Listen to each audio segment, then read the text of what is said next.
درود پاک پڑھ لیں جی۔ اللہم صلی علی سیدنا محمد وعلی آل محمد کما صلیت علی ابراہیم وعلی آل ابراہیم انک حمید مجید۔ اللہم بارک علی محمد وعلی آل محمد کما بارکت علی ابراہیم وعلی آل ابراہیم انک حمید مجید۔ نعت رسول مقبول۔ فاصلوں کو تکلف ہے ہم سے اگر، ہم بھی بے بس نہیں، بے سہارا نہیں، خود انہی کو پکاریں گے ہم دور سے، راستے میں اگر پاؤں تھک جائیں گے، جیسے ہی سبز گنبد نظر آئے گا، بندگی کا کرینہ بدل جائے گا،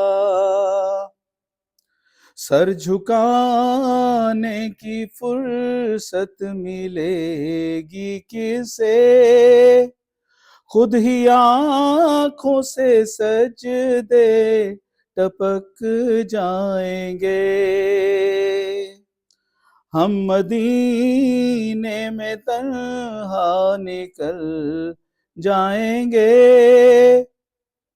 اور گلیوں میں قصداً بھٹک جائیں گے، ہم وہاں جا کے واپس نہیں آئیں گے، ڈھونڈتے ڈھونڈتے لوگ تھک جائیں گے، نام ان کا جہاں بھی لیا جائے گا، ذکر ان کا جہاں بھی کیا جائے گا، نور ہی نور سینوں میں بھر جائے گا، ساری محفل میں جلوے ٹپک جائیں گے، فاصلوں کو تکلف ہے ہم سے اگر، ہم بھی بے بس نہیں، بے سہارا نہیں، خود انہی کو پکاریں گے ہم دور سے، راستے میں اگر پاؤں تھک جائیں گے۔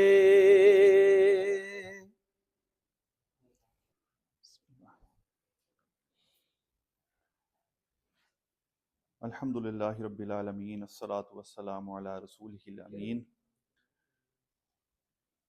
اللہم صلی علی محمد وعلی آل محمد کما صلیت علی ابراہیم وعلی آل ابراہیم انک حمید مجید، اللہم بارک علی محمد وعلی آل محمد کما بارکت علی ابراہیم وعلی آل ابراہیم انک حمید مجید۔ السلام علیکم ورحمۃ اللہ وبرکاتہ۔ اب ایک ہفتے کا گیپ آ گیا، ریمائنڈر کے لیے ہم پوچھ لیتے ہیں کہ لاسٹ ٹائم کہاں پہ ہم لوگوں نے ختم کیا تھا سیرہ کا پروگرام؟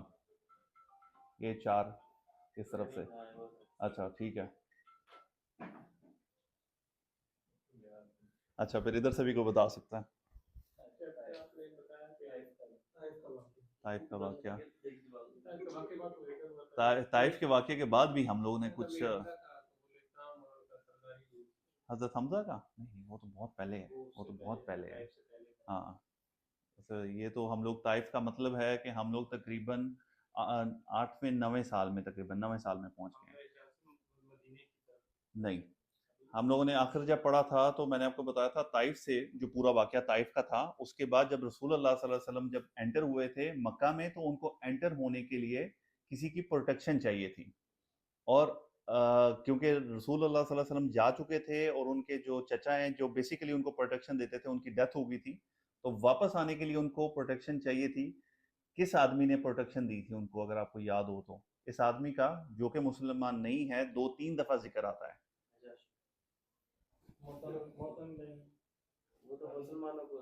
نجاشی کون تھا؟ ابیسینیا کا کنگ تھا نا. ہاں ہاں، مطعم ابن عدی تھا جو اپنے 4 بیٹوں کے ساتھ گیا تھا اور باقاعدہ رسول اللہ صلی اللہ علیہ وسلم کو اپنے حصار میں لے کے وہاں پہ آئے تھے.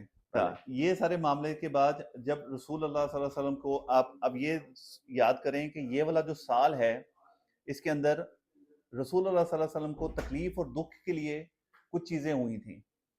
عام الحزن، غم کا سال اس کو کہتے ہیں. کس وجہ سے کہتے ہیں اس کو عام الحزن؟ وفات حضرت حمزہ کی شہادت،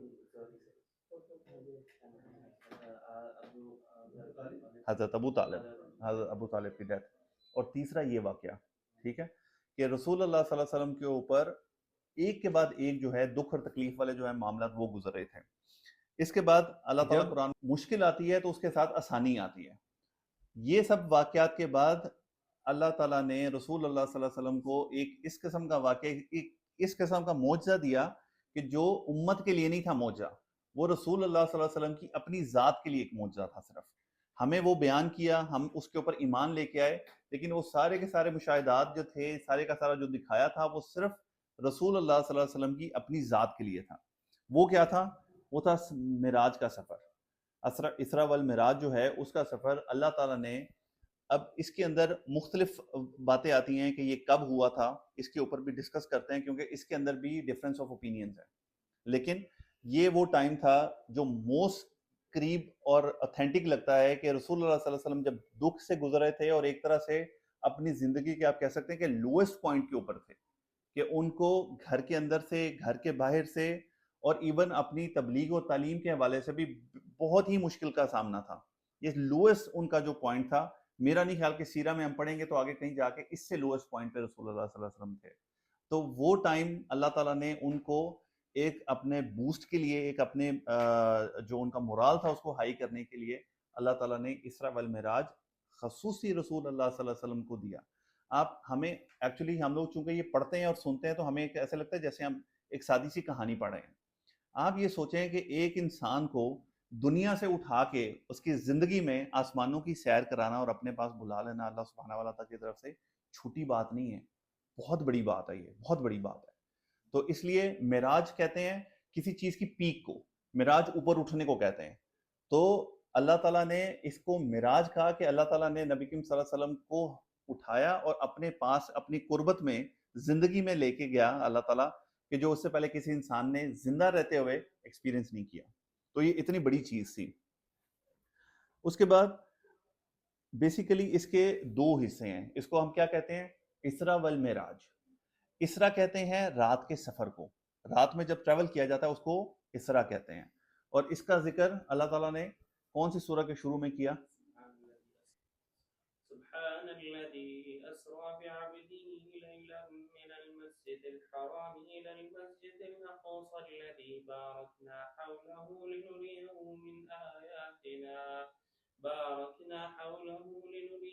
من آياتنا إنه هو السميع البصير. اللہ تعالیٰ نے اسرا کا جو ذکر ہے وہ سورہ اسرا کے شروع میں فرمایا اور کیا کہا کہ مسجد حرام سے رسول اللہ صلی اللہ علیہ وسلم کو، اور یہاں پہ رسول اللہ صلی اللہ علیہ وسلم کو مخاطب کیا عبدہ، بندہ، ہمارا بندہ. یعنی جہاں پہ اللہ کے رسول صلی اللہ علیہ وسلم کو سب سے اونچا مقام دیا جا رہا ہے وہاں پہ ان کو عبد کہا جا رہا ہے. یعنی اللہ کا بندہ ہونا یہ سب سے بڑا ٹائٹل ہے، اس سے بڑا ٹائٹل کوئی بھی نہیں ہے. تو مسجد حرام سے مسجد اقصیٰ کے پاس اللہ تعالیٰ لے کے گئے اور پھر مسجد اقصیٰ کے بارے میں کہا بارکنا حولہ، کہ اس کا ماحول جو ہے اس کو برکت والا بنا دیا. لنوریا آیاتنا، دکھائیں، تاکہ اللہ تعالیٰ دکھائیں اپنی آیات، اپنی نشانیاں. تو یہ تو اسرا کا جو ہے یہ رات کے سفر کا یہ ذکر ہے قرآن کے اندر یہاں پہ. اور اب معراج کا جو ہے سورہ نجم میں، بلال سورہ نجم کی آیات جہاں پہ یہ آتا ہے والنجم إذا هوى ما ضل صاحبكم وما غوى وما ينطق عن الهوى إن هو إلا وحي يوحى علمه شديد القوى ذو مرة فاستوى وهو بالأفق الأعلى ثم دنا فتدلى فكان قاب قوسين أو أدنى فأوحى إلى عبده ما أوحى ما كذب الفؤاد ما رأى أفتمارونه على ما يرى ولقد رآه نزلة أخرى. سبحان اللہ، جزاک اللہ. تو معراج کا جو ذکر ہے وہ سورہ نجم میں ہے، اور اگر آپ اس کی صرف رواں ترجمہ پڑھیں گے نا تو آپ کو پتہ لگے گا کہ اللہ تعالیٰ نے اتنی خوبصورتی سے کہا کہ رسول اللہ صلی اللہ علیہ وسلم کو افق پہ دکھایا گیا، اور ان کے دل نے نہیں جھٹلایا اور ان کی آنکھوں نے نہیں جھٹلایا جو انہوں نے دیکھا. پھر جبرائیل علیہ السلام کے بارے میں آتا ہے کہ وہ اس قدر قریب ہوئے کہ جیسے ایک کمان کا فاصلہ صرف رہ جاتا ہے. کچھ لوگوں نے اس کا ترجمہ یہ کیا کہ اللہ تعالیٰ ان کے اتنے قریب ہو گیا، لیکن اس کے بعد جو آئیں گے ہم جب یہ واقعہ ختم کریں گے تو مسکنسیپشن جو ہے اس کو بھی ڈسکس کریں گے انشاءاللہ. لیکن اس میں اللہ تعالیٰ نے معراج کا واقعہ بتایا کہ آسمانوں پہ جب رسول اللہ صلی اللہ علیہ وسلم کو بلایا اللہ تعالیٰ نے تو اس وقت وہاں پہ کیا صورتحال تھی. اب آتے ہیں اصل واقعے کی طرف. اس سے پہلے میں آپ کو بتاؤں کہ میں جب اس کے بارے میں دیکھ رہا تھا تو میں دیکھ رہا تھا اسکالرز نے اتنی انٹرسٹنگ بات اس کے بارے میں کی ہے کہ جتنی احادیث ہمیں مکی دور کے بارے میں ملتی ہیں، اگر ہم وہ سارے کے سارے مکی دور کی احادیث میں سے صرف اسراء والمعراج کی احادیث کو سائیڈ پہ کر دیں اور باقی احادیث کو سائیڈ پہ کر دیں تو اسراء والمعراج کی احادیث زیادہ ہیں. کم سے کم 20 کے قریب جو اصحاب ہیں، اصحاب رسول ہیں، انہوں نے اسراء والمعراج کا واقعہ جو ہے وہ بیان کیا ہے. کیونکہ آپ کو یہ پتہ ہونا چاہیے کہ مدینہ میں آ کے سچویشن یہ تھی کہ لوگ ڈیڈیکیٹڈلی جو ہے تعلیم کے لیے اکٹھے ہوتے تھے. ان کا کام صرف یہ ہوتا تھا کہ وہ صرف تعلیم حاصل کرتے تھے، احادیث کو لکھتے تھے، جو رسول اللہ صلی اللہ علیہ وسلم کہتے تھے لکھتے تھے. مکہ میں اس کا کوئی سسٹم نہیں تھا. مکہ میں لوگوں نے بعد میں نریٹ کیا اپنی مطلب اپنی یادداشت سے. لیکن یہ واقعہ اتنا امپورٹنٹ تھا کہ 20 کے قریب اصحاب نے اس کو واقعے کو بیان کیا، لیکن اس کے باوجود آپ کو کرونالوجیکل آپ کو یہ آئیڈیا نہیں ہوتا کہ رسول اللہ علیہ وسلم پہلا سٹیپ یہ تھا، پھر یہ ہوا، پھر رسول اللہ علیہ وسلم نے یہ دیکھا، یہ کہا. ایسا نہیں ہے، یہ بٹس اینڈ پیسز میں ہے. جب رسول اللہ صلی اللہ علیہ وسلم نے بیان کیا، کیونکہ آپ سوچیں نا کہ اگر آپ اپنا ایک سفر کو بیان کر رہے ہیں تو آپ ایسا نہیں کرتے کہ آپ بیٹھتے ہیں اور آپ شروع میں یہاں سے چلا اور پھر سٹیپ بائی سٹیپ کرنا شروع کرتے ہیں. کسی مجلس میں رسول اللہ صلی اللہ علیہ وسلم نے کوئی بات بیان کی، کوئی واقعہ بیان کیا اس طرح سے، یعنی کہ ہم اس کو جوڑ کے کہیں کہ یہ ایکچولی یہ چیز پہلے ہوئی تھی اور یہ بعد میں اس طرح سے آرڈر تھا اس کا، وہ نہیں کر سکتے. لیکن پھر بھی ایک رف ایک آئیڈیا جو ہے وہ ہمیں ہو جاتا ہے کہ یہ کس طرح سے ہوا تھا. دوسری چیز کہ یہ کب ہوا تھا.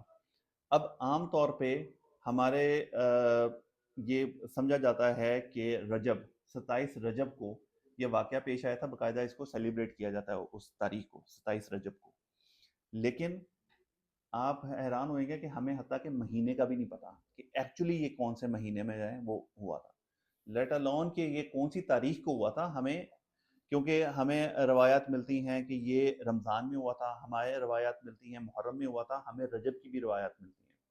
حتیٰ کہ کچھ اصحاب کہتے ہیں کہ یہ ہجرت سے 5 سال پہلے ہوا تھا، کچھ کہتے ہیں 2 سال پہلے، کچھ کہتے ہیں 3 سال پہلے. جو لیکن سب سے اوتھینٹک ہمیں حدیث ملتی ہے وہ حضرت عائشہ رضی اللہ تعالیٰ عنہ کی ہے کہ انہوں نے فرمایا کہ حضرت خدیجہ رضی اللہ تعالیٰ عنہ جو ہیں ان کی ڈیتھ ہوئی تھی نماز کے فرض ہونے سے پہلے. ٹھیک ہے، تو نماز اب خدیجہ رضی اللہ تعالیٰ کی ڈیتھ جو ہے وہ ہمیں پتہ ہے کہ تقریباً 9 سال جو نبوت کا تھا اس میں ہوئی تھی. اور نماز کب فرض ہوئی تھی، کس کو آئیڈیا؟ معراج میں رسول اللہ صلی اللہ علیہ وسلم کو نماز کا تحفہ ملا. آلدو کہ رسول اللہ صلی اللہ علیہ وسلم نے نماز پہلے دن سے جب وحی آئی تو پڑھنی شروع کر دی تھی اور جو اصحاب تھے اپنے ان کو بتانا شروع کر دیا تھا، لیکن ابھی تک فرض نہیں ہوئی تھی کسی قسم کی. تو یہ فرضیت ہوئی معراج پہ، لیکن رسول اللہ صلی اللہ علیہ وسلم اپنے اوپر فرض جو ہے تہجد کو پہلے دن سے رکھتے تھے اور آخر تک رسول اللہ صلی اللہ علیہ وسلم نے تہجد کو اپنے اوپر فرض رکھا. اب رسول اللہ صلی اللہ علیہ وسلم کا معراج کا اسراء کا سفر جو ہے شروع کہاں سے ہوا، اس میں بھی 2 روایات آتی ہیں. ایک روایت یہ آتی ہے کہ رسول اللہ صلی اللہ علیہ وسلم حتیم میں تھے. حتیم آپ کو پتہ ہے کیا ہوتا ہے؟ سیمی سرکل جو ہے, اور وہ بیسیکلی کیا چیز ہے, اس کا آئیڈیا ہے؟ ہاں, وہ عمارت جو ہے پہلے اس شیپ میں ہوتی تھی, جس شیپ میں حتیم اور ایک سائڈ سے جو ہے وہ اسٹریٹ ہوتا تھا. ہاں, یہ جب دوبارہ ریکنسٹرکٹ کیا قریش نے, اور ان کے پاس فنڈز کی کمی ہوگی کہ حلال پیسہ ہمارے پاس کم ہے, تو وہ اس کو سکیئر میں بنا کے اس کو چھوڑ دیا گیا, اور یہ والا حصہ باہر ہے. اس لیے اس کو کہتے ہیں کہ حتیم میں نماز پڑھنا ایسے ہی ہے جیسے آپ خانہ کعبہ کے اندر نماز پڑھتے ہیں. تو ایک روایت میں ہے کہ رسول اللہ صلی اللہ علیہ وسلم اب حتیم میں تھے, اور ایک روایت میں ہے کہ اپنے گھر میں تھے. اب دونوں جو ہیں بخاری کی روایات ہیں, تو اس کو ریکنسائل اس طرح سے کر سکتے ہیں, کیونکہ رسول اللہ علیہ وسلم کا جب گھر مکہ میں ہے تو یہ لاجک نہیں بنتی کہ وہ حتیم میں سو رہے تھے.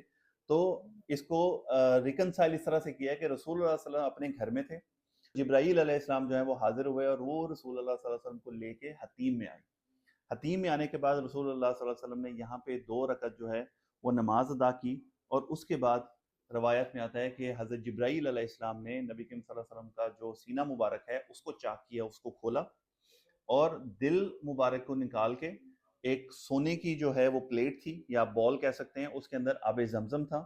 ایک روایات میں آتا ہے کہ اس میں ایمان تھا, لیکن الٹیمیٹلی دل کو دھویا گیا, اور اس کے بعد دوبارہ رسول اللہ صلی اللہ علیہ وسلم کا جو دل نصب کر دیا گیا. یہ دوسری بار ہوا. اور پہلی دفعہ کب ہوا تھا؟ ہاں, حلیمہ سعدیہ کے وقت جب تھا. لیکن اس واقعے میں اور اس واقعے میں ایک فرق ہے, اگر آپ کو یاد ہو, تھا کہ رسول اللہ صلی اللہ علیہ وسلم کے دل کے ساتھ ایک کالا سا لوتھڑا تھا کہ جو ریموو کیا تھا حضرت جبرائیل علیہ السلام نے. تو وہ آپ کہہ لیں کہ پیورٹی جو ہے وہ نبی کے لیے جو ہوتی ہے, اس کو جو ہے وہ رسول اللہ علیہ وسلم کے لیے کیا گیا. اور اس وقت کی جو ہے وہ بعد میں جب لوگوں نے انٹرپریٹ اس کو اس طرح سے کیا کہ یہ نبی کریم صلی اللہ علیہ وسلم کا ایمان جو ہے وہ تو اپنے پورے 100% تھا, لیکن اس کو مضبوط کرنے کے لیے کیا گیا, کیونکہ اس کے بعد جا کے رسول اللہ صلی اللہ علیہ وسلم نے جو چیزیں دیکھنی تھی, اگر کوئی عام آدمی وہ چیزوں کو دیکھتا تو وہ اس کو پروسیس نہیں کر پاتا, وہ اس کو اس طرح سے لے. اسی طرح سورہ میں بھی, سورہ نجم میں بھی اللہ تعالیٰ نے فرمایا کہ جو کچھ انہوں نے دیکھا, نہ ان کی آنکھوں نے اس کو جھوٹ دیکھا, نہ ان کے دل نے اس کو جھوٹ سمجھا. یعنی وہ جو دیکھ رہے تھے وہ پراپر اس کو پروسیس کر رہے تھے, سمجھ رہے تھے اور دیکھ رہے تھے پورے ایمان کے ساتھ, پورے کنوکشن کے ساتھ کہ جو ہو رہا ہے وہ اصل میں ہو رہا ہے. تو یہ سب سے پہلی سٹیج تھی. اس کے بعد رسول اللہ صلی اللہ علیہ وسلم فرماتے ہیں کہ جبرائیل علیہ السلام جو ہے وہ ایک جانور کو لے کے آئے جو گھوڑے سے چھوٹا تھا اور خچر سے بڑا تھا, اور پیور وائٹ کلر کا تھا بالکل. اور اس کے بارے میں کہتے ہیں کہ جب رسول اللہ صلی اللہ علیہ وسلم کو اس کی باقاعدہ لگام تھی, اور اس کے اوپر جو سیڈل ہے وہ رکھا ہوا تھا, یعنی ایک باقاعدہ فزیکل جانور تھا وہ.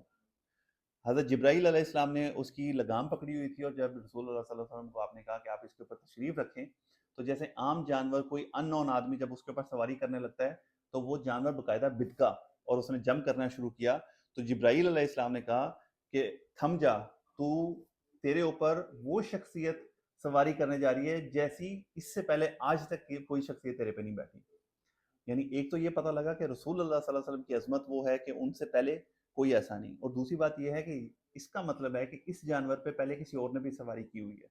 اب یہ اللہ بہتر جانتا ہے, اللہ تعالیٰ کی مخلوقات, اللہ تعالیٰ کی دنیا ہے کیسی کیسی, کہ جیسے ہم نے پیچھے پڑھا تھا طائف کے واپسی پہ رسول اللہ صلی اللہ علیہ وسلم جن سے ملے, اور جنوں کے بارے میں بتایا کہ ان کے بھی جانور ہیں اور ان کو بھی وہ پالتے ہیں اور ان کی خوراک ہوتی ہے. تو براق کے بارے میں آتا ہے کہ جبرائیل علیہ السلام نے یعنی اس طرح ٹھہرایا. پھر رسول اللہ صلی اللہ علیہ وسلم جب اس کے اوپر سوار ہوئے تو رسول اللہ صلی اللہ علیہ وسلم فرماتے ہیں کہ اس کی رفتار ایسی تھی کہ جہاں پہ اس کی نظر پڑتی تھی وہاں پہ اس کا قدم ہوتا تھا. یعنی آپ ایک عام انسان کی نظر دیکھیں تو کئی دفعہ اگر ویژن بالکل کلیئر ہے تو آپ 7 سے 8 کلومیٹر تک دیکھ سکتے ہیں. جہاں پہ نظر پڑتی تھی اور پھر اس کی سپیڈ کا اندازہ کریں کہ وہ جانور جو ہے وہ ودن سم ٹائم جو ہے رسول اللہ صلی اللہ علیہ وسلم کو لے کے مکہ سے بیت المقدس پہنچ گیا. اب بیت المقدس, ایک بات تو یہ بتا دوں کہ حدیث میں کہیں پہ بھی وہ گھوڑے کے پر نہیں تھے. تو یہ جو تصویروں میں سفید گھوڑے کے پر لگائے ہوتے ہیں نا براق کے نام پہ, وہ اس کا کوئی نہیں تھا. البتہ براق اس کا نام جو ہے, برق کس کو کہتے ہیں, برق لائٹ, بجلی کو تو بجلی سے براق ہے, یعنی اس کی تیز رفتاری جو ہے اس کی وجہ سے اس کا نام براق ہے, سپیڈ آف لائٹ, سمپلی اس کا وہ بنتا ہے. جب رسول اللہ صلی اللہ علیہ وسلم بیت المقدس میں پہنچے تو اب یہ وہ وقت تھا کہ وہاں پہ یہ گولڈن ڈوم جو ہے یہ نہیں تھا, نہ ہی جو ابھی مسجد اقصیٰ ہے, یہ سب بعد میں بنی ہے. مسجد اقصی بھی نہیں تھی وہاں پہ، ایکچولی کوئی جو سٹرکچر ہے وہ نہیں تھا وہاں پہ اس وقت جو رومن امپائر تھی جن کے قبضے میں یہ بیت المقدس تھا، جوز کی مخالفت میں انہوں نے کیا کیا تھا کہ ان کو جو ٹیمپل ہے وہ گرا دیا ہوا تھا، اور ان کو ڈی گریڈ کرنے کے لیے اس کو ایک ٹریش ڈمپ بنا دیا ہوا تھا، وہاں پہ گند پڑا ہوتا تھا. لیکن رسول اللہ صلی اللہ علیہ وسلم جب وہاں پہ پہنچے، اب رستے کے بارے میں رسول اللہ صلی اللہ علیہ وسلم فرماتے ہیں کہ میں حضرت موسیٰ علیہ السلام کی قبر کے پاس سے گزرا اور میں نے ان کو ان کی قبر میں نماز پڑھتے ہوئے دیکھا. پھر رسول اللہ صلی اللہ علیہ وسلم فرماتے ہیں کہ جب میں بیت المقدس میں پہنچا تو وہاں پہنچ کے میں نے اس پول کے ساتھ اپنے جانور کو باندھا جہاں پہ انبیاء جو ہیں وہ اپنے جانوروں کو باندھا کرتے تھے.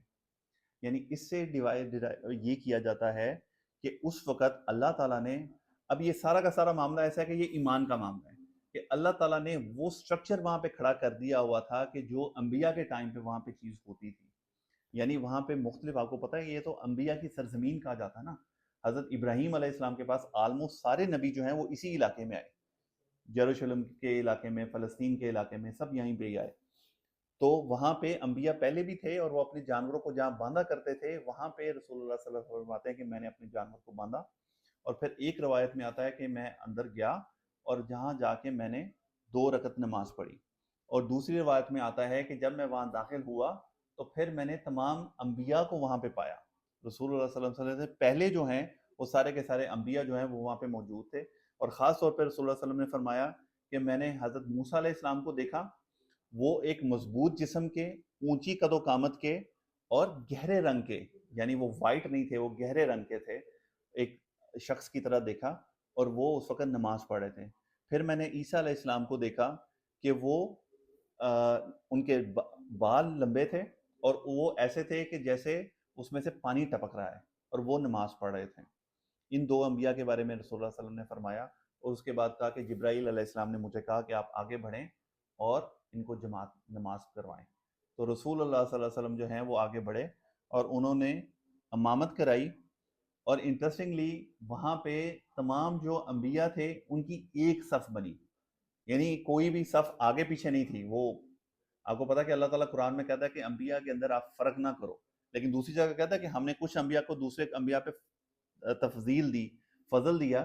لیکن اس کا یہ مطلب نہیں ہے کہ ہم یہ بحثیں کریں کہ کون نبی جو ہے وہ افضل ہے اور کون کمتر ہے. تو ایک ہی صف میں جو ہے تمام انبیاء جو ہیں وہ کھڑے ہوئے اور رسول اللہ صلی اللہ علیہ وسلم جو ہے وہاں پہ انہوں نے امامت کروائی. اب دیکھیے کہ یہ میں نے آپ کو جیسے شروع میں بتایا کہ رسول اللہ صلی اللہ علیہ وسلم کے لیے ایک ذاتی معجزہ تھا. تو اللہ تعالیٰ نے ان کو بتا دیا کہ یہ سب انبیاء وہ ہیں کہ جب قیامت والے دن ان کی امتیں آئیں گی تو یہ ان کے لیڈر ہوئیں گے. ایک ایک نبی جو ہے اپنی اپنی امت کے اوپر لیڈر ہوئے گا، اور پھر ساری جو انبیاء ہیں ان کے اوپر جو لیڈر ہے وہ ہمارے پیارے نبی صلی اللہ علیہ وسلم جو ہیں ان کو اللہ تعالیٰ نے ٹھہرایا. تو کتنا رتبہ، اور یہ وہی نبی ہیں کہ شاید چند دن کا فاصلہ ہوئے گا کہ ان کو طائف میں چھپنے کی جگہ نہیں مل رہی تھی. تو اللہ کی زمین ہے، اللہ کی مرضی ہے، جب چاہے اس کے لیے کوئی بڑی بات نہیں ہے کہ اپنے نبی کے لیے ایک کن بولے اور سارے کے سارے مسلمان ہو جائیں اور ان کو تخت پہ بٹھا دے اور بادشاہ بنا دے. یہ نبیوں کا جو ہے یہ ایک طرح سے کہہ لیں کہ ایک ان کے لیے آزمائش ہوتی ہے. یہ اللہ تعالیٰ کی طرف سے کوئی کمی نہیں ہوتی ان کے لیے. تو اس کے بعد رسول اللہ صلی اللہ علیہ وسلم نے جب وہاں پہ نماز ادا کی تو اس کے بعد حضرت جبرائیل علیہ السلام جو ہیں وہ ان کے پاس 2 پیالے لے کے آئے. ایک کے اندر شراب تھی اور ایک کے اندر دودھ تھا. تو حضرت جبرائیل علیہ السلام نے کہا کہ آپ اس میں سے چوز کریں اپنی پسند کا. تو رسول اللہ صلی اللہ علیہ وسلم نے دودھ کو پسند فرمایا اور جبرائیل علیہ السلام نے کہا کہ آپ نے فطرت کو پسند کیا ہے. یعنی آپ دیکھیں کہ اس وقت تک حالانکہ شراب ابھی جو ہے وہ کوئی حرام نہیں ہوئی تھی، لوگ پیچھے مکہ میں شراب پی رہے تھے، یہ تو مدینہ میں جا کے بہت دیر بعد حرام ہوئی ہے. لیکن دودھ کو نیچر کیوں کیا کہ دودھ سنتھیٹیکلی تو اب بن جائے جب بن جائے، ادروائز اصل دودھ جو ہے وہ جانور سے ہی نکلتا ہے اور اس سے پیور چیز جو ہے وہ ہو نہیں سکتی. اب عام طور پہ کہا جاتا ہے کہ دودھ سے انکار نہیں کرتے، یہ اللہ کا نور ہوتا ہے. مجھے نہیں پتا یہ اب ہمارا کلچرلی کوئی چیز ہے یا وہ ہے، لیکن دودھ کو ہمیشہ جو ہے وہ کیا جاتا ہے پیورٹی کے ساتھ جو ہے وہ اس کی نسبت کی جاتی ہے. ادر دین دیٹ اگر شراب کو دیکھا جائے تو وہ کسی اچھے خاصے پھل کو لے کے جب تک اس کی بالکل اس کو سڑا نہ دیا جائے، گلا نہ دیا جائے، اور اس کی اس حالت میں سے جب اس میں سے کشید کی جاتی ہے چیز جس کو اسمیل اتنی زیادہ ہوتی ہے، تو وہ 2 چیزیں جب رسول اللہ صلی اللہ علیہ وسلم کے سامنے رکھی گئی تو حضرت جبرائیل علیہ السلام نے حتیٰ کہ پسند کیا کہ آپ نے فطرت کو پسند کیا. تو اس کے بعد اب رسول اللہ صلی اللہ علیہ وسلم کے لیے جو ہے وہ آسمانوں کا سفر یہاں سے شروع ہوتا ہے, اور آسمان کا سفر جو ہے وہ رسول اللہ علیہ وسلم کا براق پہ نہیں ہوتا, براق وہیں پہ رہتا ہے.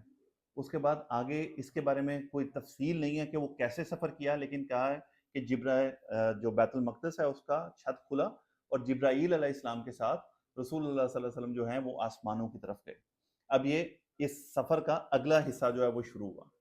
رسول اللہ صلی اللہ علیہ وسلم حضرت جبرائیل علیہ السلام کے ساتھ جب پہلے آسمان پہ پہنچے تو وہاں پہ باقاعدہ کہتے ہیں کہ آسمانوں کے دروازے ہیں, اور اب ان چیزوں کے اوپر کام ہونا شروع ہو رہا ہے کہ یہ جو ہم جس کائنات میں رہتے ہیں یہ ایک بند کائنات ہے, اس میں نکلنے کے لیے دروازے ہیں جو دروازوں کے. اور اس حدیث میں کیا کہا کہ پہلے آسمان کا جو دروازہ کھٹکھٹایا اور جو فرشتہ اس ڈیوٹی پہ تھا اس نے دروازہ کھولنے سے پہلے پوچھا کہ کون ہے, اور کہا کہ میں جبرائیل ہوں. تو پھر پوچھا کہ آپ اکیلے ہیں یا آپ کے ساتھ بھی کوئی ہیں, تو کہا کہ میرے ساتھ رسول اللہ صلی اللہ علیہ وسلم جو ہیں حضرت محمد وہ ہیں.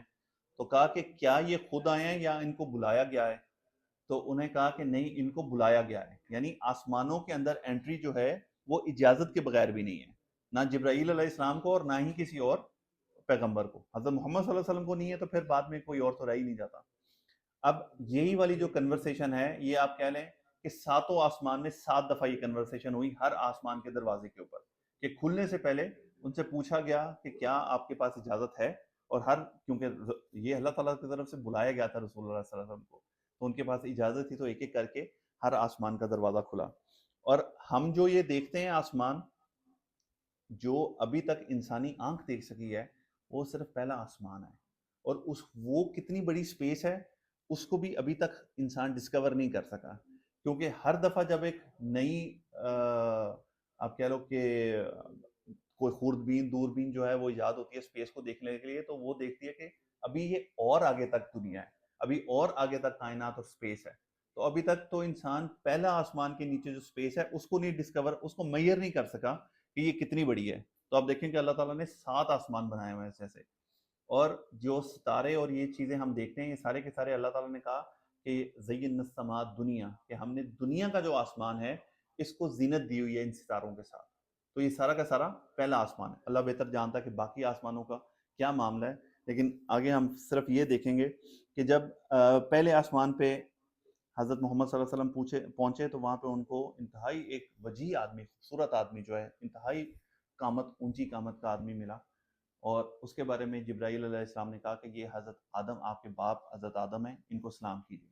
تو رسول اللہ علیہ وسلم نے ان کو سلام کیا تو انہوں نے خوش آمدید پیارے بیٹے کر کے ان کا استقبال کیا. پھر دوسرے آسمان پہ گئے تو وہاں پہ عیسیٰ اور یحییٰ علیہ السلام کا کیا تعلق ہے آپس میں, پتہ کسی کو؟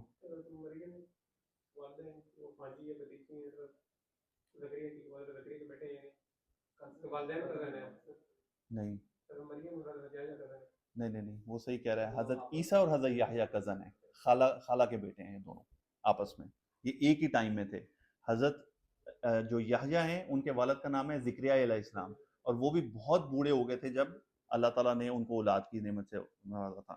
تو یہ دونوں دوسرے آسمان پہ تھے. ان کے بارے میں جبرائیل علیہ السلام نے کہا کہ یہ حضرت عیسیٰ اور حضرت یحییٰ علیہ السلام ہیں, ان کو سلام کیجیے. تو انہوں نے جب سلام کیا تو انہوں نے خوش آمدید پیارے بھائی کر کے ان کو ویلکم کیا. تیسرے آسمان پہ حضرت یوسف علیہ السلام جو ہیں اسی طرح سے ان کو سلام کیا پیارے بھائی کر کے انہوں نے کہا. اور حضرت محمد صلی اللہ علیہ وسلم فرماتے ہیں کہ یوسف علیہ السلام کو جب میں نے دیکھا تو میں ان کو دیکھتے ہی رہ گیا کہ اللہ تعالیٰ نے ان کو دنیا کے آدھے حسن میں سے آدھا حسن جو ہے, یعنی آدھا حسن پوری دنیا کو اور باقی جو ہے یوسف علیہ السلام کو. اور دیکھیں رسول اللہ صلی اللہ علیہ وسلم یہ کہہ رہے ہیں, اور ایک اور حدیث میں کہ حضرت عائشہ رضی اللہ تعالیٰ عنہ نے کہا کہ یوسف علیہ السلام کو تو دیکھا تو عورتوں نے اپنے ہاتھوں میں پھل پکڑے ہوئے تھے اور اپنی انگلیاں کاٹ لی, ان کو پتہ نہیں چلا انگلیاں کاٹتے کاٹتے. اگر میرے محبوب حضرت محمد صلی اللہ علیہ وسلم کو دیکھ لیتے تو اپنے دل پہ بھی چھریاں چلا لیتی تو ان کو پتہ نہ چلتا. تو یہ حضرت عائشہ تھی جنہوں نے حضرت محمد صلی اللہ علیہ وسلم کے بارے میں کہا. اس کے بعد چوتھے آسمان پہ حضرت ادریس علیہ السلام ملے, ان کے ساتھ بھی ملوایا. پانچویں پہ حضرت ہارون علیہ السلام. چھٹے پہ حضرت موسیٰ علیہ السلام کے ساتھ ملاقات ہوئی. اب دیکھیے کہ یہ تیسری دفعہ ہے حضرت موسیٰ علیہ السلام. ایک دفعہ ان کو قبر میں نماز پڑھتے ہوئے دیکھا, ایک دفعہ بیت المقدس میں دیکھا, اور اب تیسری دفعہ وہ آسمان پہ ہیں. حضرت موسیٰ علیہ السلام سے ملنے کے بعد جب نبی کریم صلی اللہ علیہ وسلم آگے 7ویں آسمان کی طرف بڑھے تو حضرت موسیٰ علیہ السلام جو ہیں وہ رونا شروع ہو گئے. تو ان سے پوچھا کہ آپ کیوں رو رہے ہیں؟ تو انہوں نے کہا کہ یہ لڑکا جو ہے, اب حضرت محمد صلی اللہ علیہ وسلم اس وقت تقریباً 53 ایئرس کے ہیں, لیکن ان کے حساب سے انہوں نے کہا یہ لڑکا جو ہے اس کی امت جو ہے وہ میری امت سے بڑی ہوگی جب وہ قیامت کے دن پیش ہوئیں گے. تو یہ وہ رشک تھا, یہ کوئی جیلسی نہیں تھی, یہ وہ رشک تھا کہ وہ کہہ رہے تھے کہ حضرت, کیونکہ حضرت محمد صلی اللہ علیہ وسلم کا معاملہ یہ تھا کہ جب ان کو کوئی تکلیف پہنچتی تھی تو وہ یاد کس کو کیا کرتے تھے؟ کہتے تھے کہ اس سے زیادہ تکلیفیں جو ہیں موسیٰ علیہ السلام کو ان کی قوم نے پہنچائیں, یعنی وہ انسپریشن لیتے تھے حضرت موسیٰ علیہ السلام سے. تو اس وجہ سے ایک خاص تعلق ہے ہماری امت میں اور موسیٰ علیہ السلام کی امت میں. تو موسیٰ علیہ السلام جو ہیں انہوں نے رو پڑے کہ اس لڑکے کا, اس غلام کا, یہ بڑا انٹرسٹنگ ہے کہ حضرت محمد صلی اللہ علیہ وسلم کو وہ ایک لڑکا کہہ کے وہ پکار رہے ہیں. اس کے بعد جب 7ویں آسمان پہ پہنچے تو حضرت ابراہیم علیہ السلام کو وہ ملے اور وہ بیت المعمور کے ساتھ ٹیک لگا کے بیٹھے ہوئے تھے. بیت المعمور کیا ہے؟ عبداللہ تو نے بتانا بھی ہے. بیت المعمور, بیت المعمور ہے جیسا خانہ کعبہ زمین کے اوپر ہے, کہتے ہیں کہ اس کے اوپر 7ویں آسمان کے اوپر ایسا ہی ایک خانہ کعبہ بنایا ہوا ہے جس کو بیت المعمور کہتے ہیں, اور جس کو قرآن میں بھی اللہ تعالیٰ نے ذکر فرمایا بیت المعمور کا. اور اس کے ساتھ حضرت ابراہیم علیہ السلام ٹیک لگا کے بیٹھے تھے, اور حضرت محمد صلی اللہ علیہ وسلم کہتے ہیں کہ جب میں نے ان کو دیکھا تو ان کی مشابہت جو ہے اپنے صحابہ کو کہہ رہے ہیں کہ تمہارے ساتھی سے زیادہ کسی سے نہیں تھی, یعنی کہ وہ حضرت محمد صلی اللہ علیہ وسلم کے مشابہ تھے, وہ بہت زیادہ ملتے تھے. اور کہا کہ میری مشابہت جو ہے وہ حضرت ابراہیم علیہ السلام سے زیادہ کسی کے ساتھ نہیں ہے. یعنی ایک طرح سے حضرت ابراہیم علیہ السلام جو ہیں اور رسول اللہ صلی اللہ علیہ وسلم جو ہیں ان کی شبیہت جو ہے وہ بہت ملتی جلتی تھی. اور حضرت ابراہیم علیہ السلام نے دنیا کے اندر اللہ تعالیٰ نے ان کو یہ جو ہے عظمت دی تھی کہ انہوں نے دنیا کا جو کعبہ ہے ان کے ہاتھ سے بنوایا, اور پھر اسی کی نسبت سے اللہ تعالیٰ نے بیت المعمور کے ساتھ جو ہے وہ ان کو وہاں پہ بھی جگہ دی. اور بیت المعمور کے بارے میں آخری بات کر لوں کہ وہاں پہ ہر روز 70,000 فرشتے جو ہیں وہ اس کا طواف کرتے ہیں, اور جب فرشتے طواف کر کے وہاں سے جاتے ہیں تو پھر اگلے 70,000 آ جاتے ہیں, اور یہ سلسلہ اس طرح سے چلتا رہتا ہے. اور جب ایک فرشتہ طواف کر کے چلا جاتا ہے تو اس کی کبھی باری دوبارہ نہیں آتی. آپ اندازہ کریں اللہ تعالیٰ کی مخلوق کا کہ کس قدر بڑی عظیم مخلوق اللہ تعالیٰ نے بنائی ہے کہ 70,000 روز وہاں پہ طواف کرتے ہیں اور دوبارہ ان کی باری نہیں آتی, اس کے بعد اگلا بیچ آتا ہے 70,000 کا, اور یہ ہر روز یہ سلسلہ چلتا رہتا ہے. تو انشاءاللہ آگے فردر اس کو کنٹینیو کریں گے اور اگلی دفعہ. وآخر الدعوانا الحمدللہ رب العالمین.